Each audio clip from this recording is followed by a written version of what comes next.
Шындықпен дүниені бағындырған ешкім жоқ.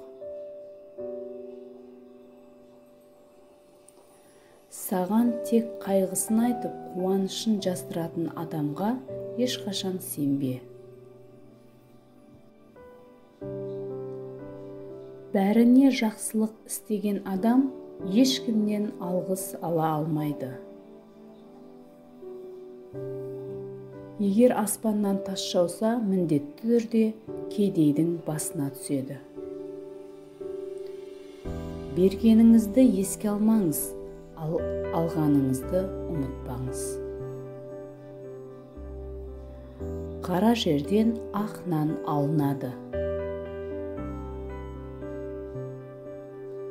Өткенін көп айтатындардың бүгінге айтары жоқ.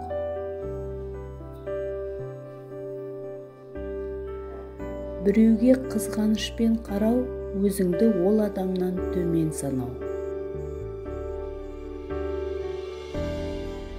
Ең үлкен даналық үнсіздік болып табылады.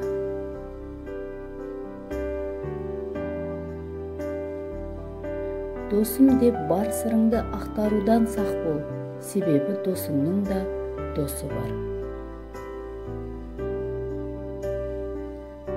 Сізді жақсы көретін ортаға анда-санда барыңыз, сізді ұнатпайтын ортаға аяқ баспаңыз. Қонақ пен балықтың 3 күннен кейін иісі шыға бастайды. Адам жасы келген сайын нашар көре бастайды, алайда кең ауқымды көреді.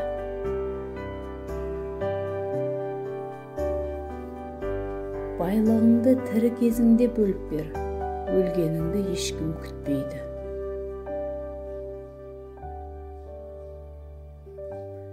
Күні бойы іссіз жүргеннен ауыр іш жоқ.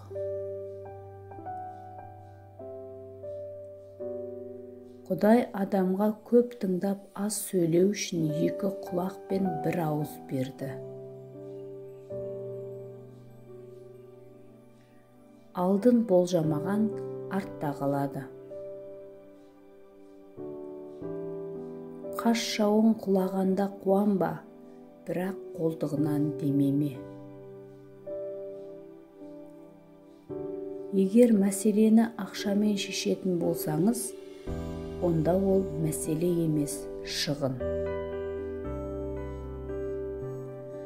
Тәтті болсаңыз, сізді жеп қояды. Ащы болсаңыз, түкіріп тастайды.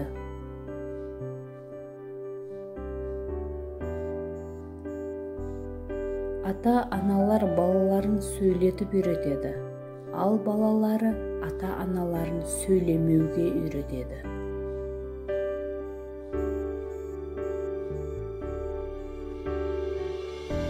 Әлем адамның көптігінен емес, жоқтығынан, яғни адам болып қалмауынан құриды.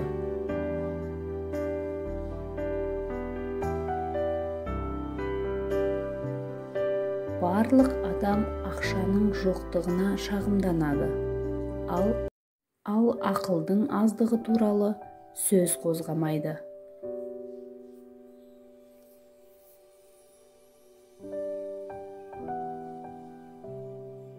Шашыңызға ақ түссе, даналықтың белгісі емес, қартайғанның белгісі.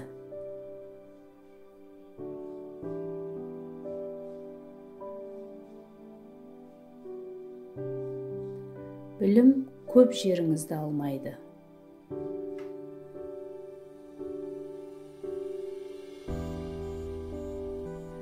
Алыстан қарасаң, барлық адам жаман емес.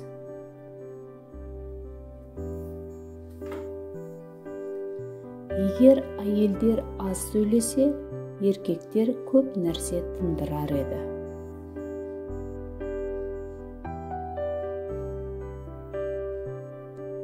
Тәжірибе деген адамның өз қателіктерін айтатын сөз.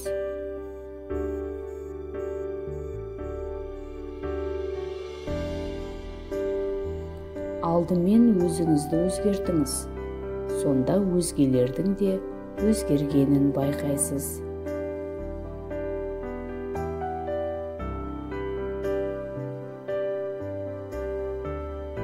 Ешкімге қызғанышпен қарамаңыз. Қызғаныш ауруға апаратын баспалдақ тәрізді.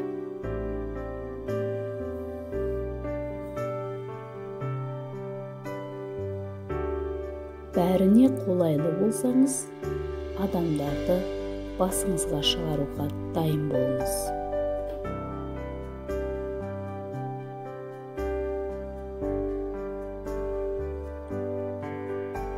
Әйелі көп үйдің қонағы аш қалады. Кейде ең үлкен даналық үнсіз қалу болып табылады.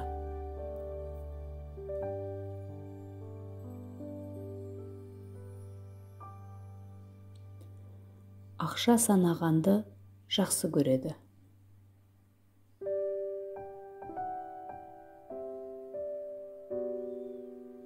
Өзгелердің қателігінен сабақ ал.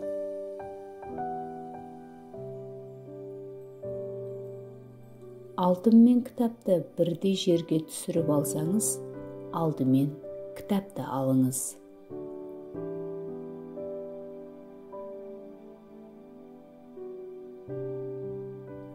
Үйде ұрыс болса, аспандағы найзағайдың дауысы да естілмейді.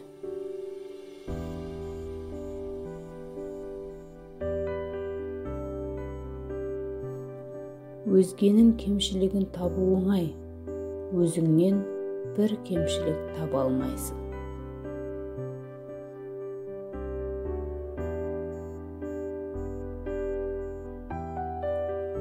Өтірікшіге берілген ең үлкен жаза, оның шын сөзіне де ешкімнің сенбеуі.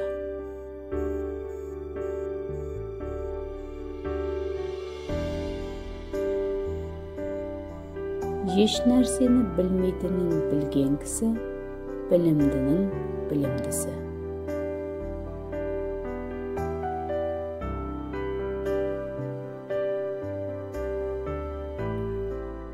Құлағыңмен естігеніңе емес, көзіңмен көргеніңе сен.